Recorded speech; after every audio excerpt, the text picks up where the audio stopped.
Everything's going wrong today. I was just trying to tidy my last few bits away from unpacking from uni, and I put something on my bookshelf and the whole thing collapsed on top of me. My room's now a complete tip and I'm in a bad mood. So instead of what I was going to do, we're sitting in the corner away from all the clutter, and I'm just going to talk to you about some festivals that I'm going to and have been to. And there's fairy lights. Let's do it. So the first festival I went to this year was Download, and it was my first ever one. I've been wanting to go to Download since 2012, when I was a Black Veil Brides fan and they were playing because I was a cool teenager. And every single year, both weeks around Download weekend, I've had exams. So this was the first year that I could actually go.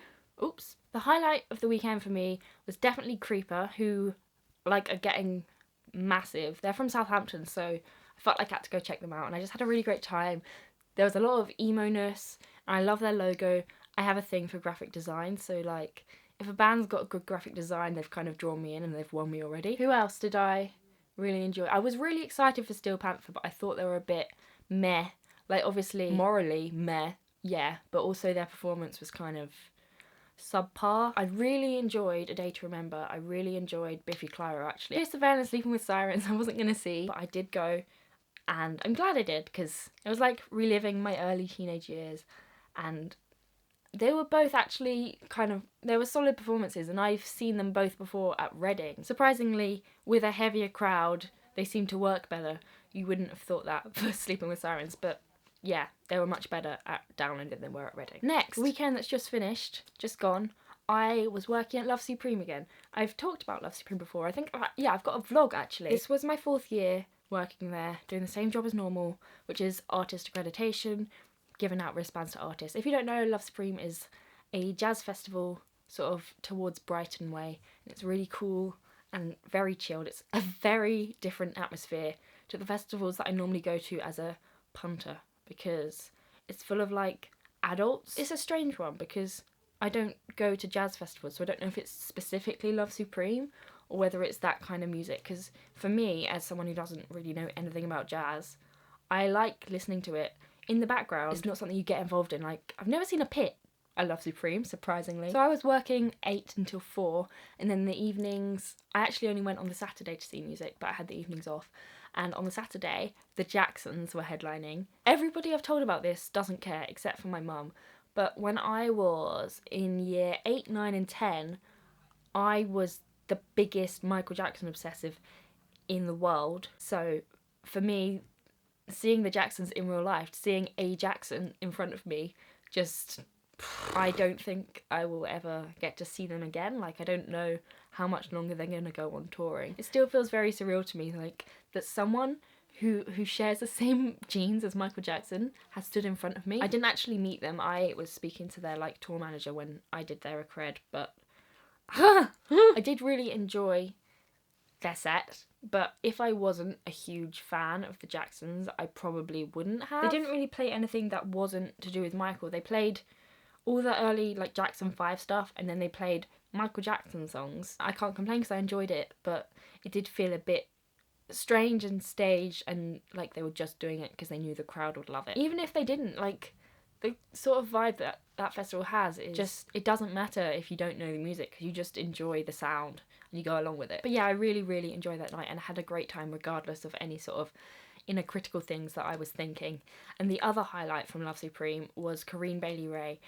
Everyone knows her big song. I'm not going to sing it because I can't sing, but you know the song. Her voice is so unique. There's something really husky about it, but then really sweet at the same time, and it's just beautiful. And I think it's a great sort of sound to listen to in the background while you're enjoying yourself in the sun. It was just great. So those are the 2 that I've been to so far. Now I'm filming this on Wednesday, so tomorrow, when you're watching this, I'm probably already there, or maybe I've already been. But I'm going to 2000 Trees for the first time, which I'm so excited about. I almost decided not to go, but then I looked up the lineup again and I realised that Rome were playing, and I want to see Rome because I miss Rome. So I'm going to go. The main attraction for me is that Slaves are headlining, and I miss Slaves. I've not seen them since Reading last year. The last few times that I've seen them, I haven't really enjoyed myself because they got a lot of play on Radio 1, and the sort of people who listen to Radio 1 and go to festivals are not the sort of people that I want to be interacting with. Does that sound really bad? You know the sort of people who go to Reading Festival, they're like teenagers who want to take a lot of care. That's cool, I have no problem with that. But at Reading last year, they played the main stage for the first time, and the whole of the front bit, you know, like they've got the barriers where the sound desk is, the whole of their forwards was just a massive pit, and it was so crowded, and I was getting crushed against a barrier. I literally couldn't breathe. My shoe kept falling off, and no one was like stopping moving to let me get my shoe back. Like, I went down to pick it up and people just sort of standing on me. I love a good pit, but when you don't have an option about being in there or not, like you're just forced into it, then I can't enjoy it. I'm not that small, but I think if someone stood on my arm, it would probably snap. So what I'm hoping, I don't know if this is optimistic or not, but I'm hoping because it's not Reading, the crowd will be a very different sort of person, and I'll be able to enjoy Slaves for the first time in like... The last time I saw them at their own show was in May 2015. While we're talking about Reading crowds, I'm not sure whether to go to Reading this year. The lineup hasn't really convinced me, and as they introduce more acts, I'm kind of more and more tempted. But I don't want to pay, is it like £230 for that ticket? What me and Jacob are thinking of doing is volunteering. You have to pay for the ticket in advance so that you actually turn up and do your shift, and then at the end they give you the money back. Like, I don't have £200 to just spare to sort of lend to the volunteering company. But I do want to go to Reading, because now I'm looking at the lineup, I'm like, I'm missing out, and I want to go, but money. Okay, I'm going to stop rambling about music, because I know like 90% of my subscribers do not care, especially about my music taste personally, because it's too like emo and stuff, I know. I'm going to go and edit this and pack for 2000 Trees because it's tomorrow, and I will see you very soon. Bye!